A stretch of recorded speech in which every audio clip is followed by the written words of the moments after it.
రాము చిన్నప్పటి నుంచి చాలా అల్లరి పిల్లాడు.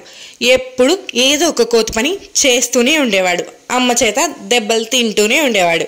అతనికి చదువుకోవడం అంటే అస్సలు ఇష్టం ఉండేది కాదు.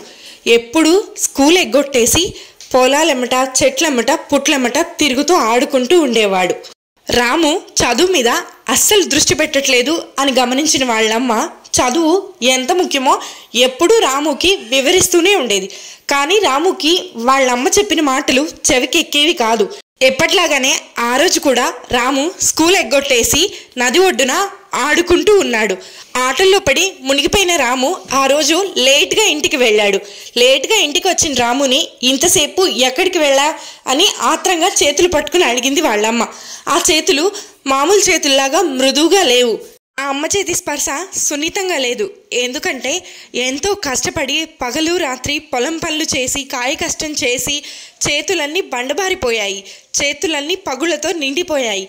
అది గమనించిన రాముకి వాళ్ళమ్మ త్యాగం, వాళ్ళమ్మ కష్టం కనిపించాయి. ఇప్పటి నుంచి నువ్వు చెప్పినట్టే వింటానమ్మా అని వాళ్ళకి చెప్పి ఆ రోజు నుంచి కష్టపడి చదవటం మొదలుపెట్టాడు. బాగా కష్టపడి చదివి ఎప్పటికైనా వాళ్ళమ్మ ముందు గర్వంగా నించోవాలి అని అనుకున్నాడు. అలా కొన్ని సంవత్సరాలు గడిచిపోయాయి. తను అనుకున్నట్టుగానే బాగా కష్టపడి చదివి కలెక్టర్ అయ్యాడు రాము. కలెక్టర్ అయ్యాక వాళ్ళమ్మ దగ్గరికి వచ్చి వాళ్ళమ్మ చేతుల్ని పట్టుకుని వాళ్ళమ్మ పగిలిన చేతులకి ఆయింట్మెంట్ రాస్తూ, ఈ చేతులేనమ్మా నేను ఇవాళ ఇంతటి వాడిని అవ్వడానికి కారణం అని గర్వంగా వాళ్ళమ్మకి చెప్పాడు.